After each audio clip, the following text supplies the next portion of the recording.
Tidaklah sunyi seseorang daripada manusia bahwa adalah dia pada salah satu dua daerah. Ini kita ini kada akan sunyi daripada salah satu dua daerah. Ada kalanya kita berada di daerah rahmat. Ada kalanya kita berada di daerah hikmah. Nah, daerah rahmat itu di mana kita diberi taufik oleh Allah untuk beribadah. Di mana kita diberi Allah untuk mendekatkan diri kepadanya. Di mana kita diberi Allah taufik untuk berzikir kepadanya. Di mana kita diberi Allah taufik untuk bersalawat kepada nabinya. Di mana kita waktu itu menjunjung perintah Allah. Nah, di situ kita berada di daerah rahmat. Daerah rahmat. Au fi dairatil hikmah, atau pada daerah hikmah. Daerah hikmah ini daerah di mana kita berada dalam keadaan yang tidak disukai oleh Allah. Kita melanggar hukum Allah, kita memperbuat yang dibenci oleh Allah, kita melakukan hal yang sia-sia, yang ada manfaatnya. Nah, berarti kita saat itu berada di daerah hikmah, daeratil hikmah. Barang siapa sekarang, paman kana al-yauma, barang siapa al-yauma. Pengertian al-yauma itu bisa diartikan di situ di akhir hayatihi, di akhir hidupnya. Nah, barang siapa pada akhir hidupnya di daeratir rahmah, dia berada di daerah rahmat. Nah, di akhir hidup menjelang tutup usia, dia berada di daerah rahmat. Dia berzikir, dia baca Quran, dia menuntut ilmu, dia baca salawat, dia berbuat kebaikan. Karena gadan, maka dia itu di hari kiamat fi dairatil fadli, berada di daerah anugerah Allah. Nah, di akhirat kayaknya akan dimasukkan ke dalam kelompok-kelompok ahlil jannah, penghuni surga.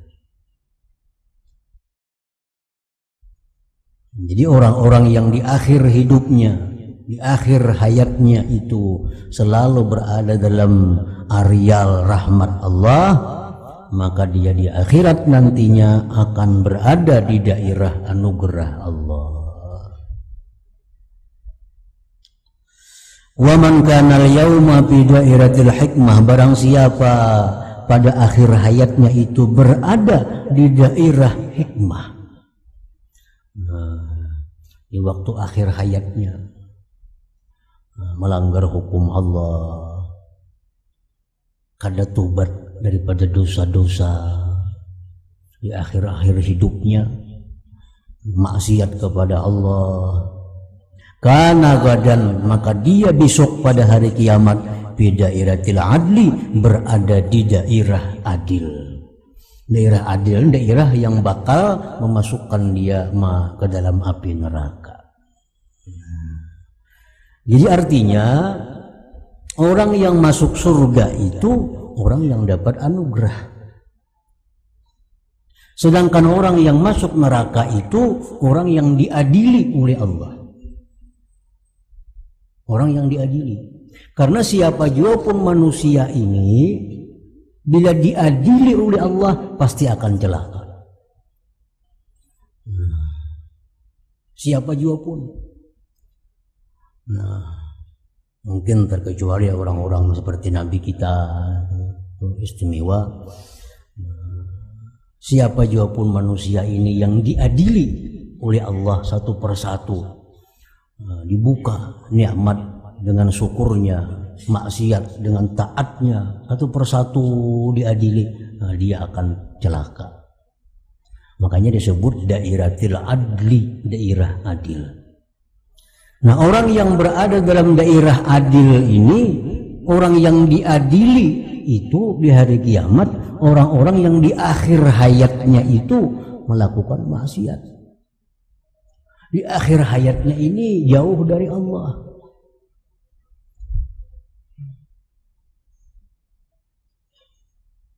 Jadi Allah memasukkan orang itu ke neraka tidak ada sedikit pun karena kekerasan Allah, karena kezaliman, apalagi Allah Maha Suci daripada zalim. Ada orang sepanjang hidup ada pernah memperbuat maksiat, selalu taat diperbuatnya. Nah, orang semacam ini pun kalau diadili oleh Allah masuk neraka. Masuk neraka.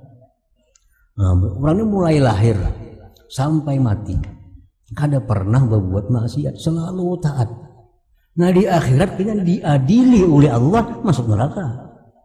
Apalagi yang bercampur, mana taat, maksiat, campur aduk, diadili, nah makinnya.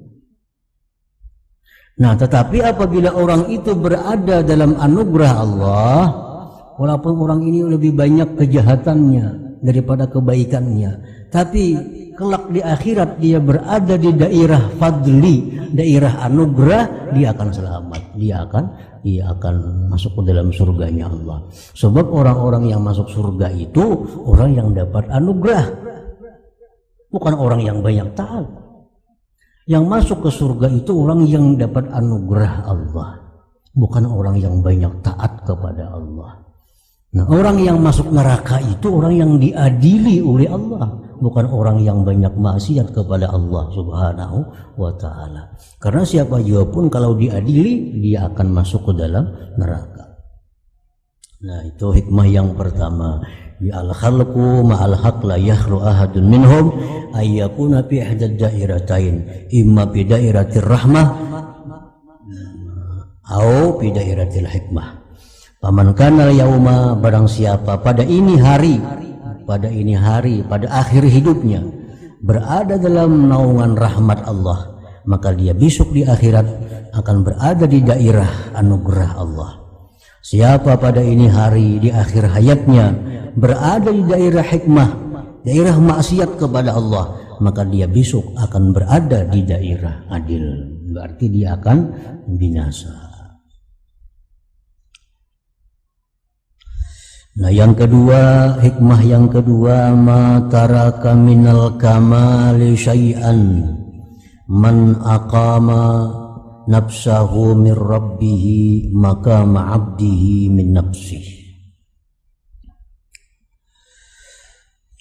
Artinya tidaklah meninggalkan dari kesempurnaan akan sesuatu. Artinya sangat sempurna nih, sangat sempurna. Orang yang mendirikan, menempatkan akan dirinya dari Tuhannya, sebagaimana dia menempatkan pembantunya atau budaknya daripada dirinya.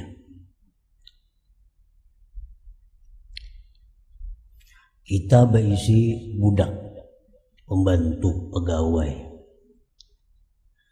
Nah, kita pasti ingin pegawai kita ini patuh lawan kita. Pasti itu. Kalau orang berisi pembantu, pasti kepingin pembantu ini patuh lawan inya. Pasti ingin pembantu ini menghormatinya. Pasti ingin pembantu ini kada menantanginya. Pasti ingin pembantu ini berterima kasih lawan inya. Nah, itu. Nah, andai kata dia demikian dengan Allah, Allah ini Tuhannya. Nah, Allah pun kepingin kita ini patuh kepada Allah. Allah kepingin kita berterima kasih, bersyukur kepada Allah. Allah kepingin kita menghormati Allah. Allah kepingin kita mengagungkan Allah. Allah kepingin kita jangan maksiat kepada Allah. Nah, andai kata kita menempatkan diri kita itu seperti itu, kita sempurna. Kita sempurna. Jadi kada heran kalau kita marah karena pegawai kita kada taat. Pegawai kada taat nih, dimarahi. Pembantu ada kada taat, kita marahi. Nah, Allah pun demikian. Kalau ada hamba-hambanya yang maksiat kepada Allah, Allah akan marah. Kalau ada pembantunya, pembantu manusia, yang menentang kepada Tuhan, Tuhannya pasti akan marah. Nah, kalau demikian kita mengambil pelajaran antara pembantu lawan diri kita dan kita kepada Allah, maka itu merupakan pelajaran yang sempurna. Jadi wajar, sangat wajar kalau Allah itu marah bila kita kada sembahyang. Sangat wajar kalau Allah itu marah kalau kita maksiat kepada Allah. Buktinya apa? Kita punya pembantu, kalau kada maksiat kita akan marah pembantu kita. Nah, andai kata kita menempatkan diri kita seperti itu, maka kita akan sempurna.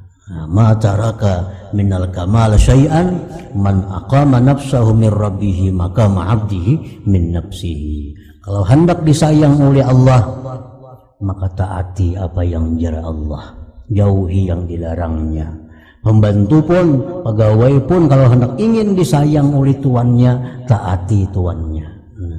Jangan ditentang tuannya itu kalau ingin dapat sayang daripada tuannya. Nah, yang ketiga, an-naim yuqaz wal ghafil yuzakkar wa man lam yujdi fihi tazkir wal tanbih fahuwa mayyit. Artinya, orang yang tidur dibangunkan, orang yang lalai diingatkan. Barang siapa yang tidak berguna padanya peringatan, perhatian, maka itu orang mati. Digarak kada bangun, diingati kada ingat, berarti orang mati. Nah, ini contoh perbandingan orang yang berpaling dari Allah, orang yang maksiat kepada Allah. Orang yang maksiat kepada Allah ini ada kalanya dia laksana orang guring.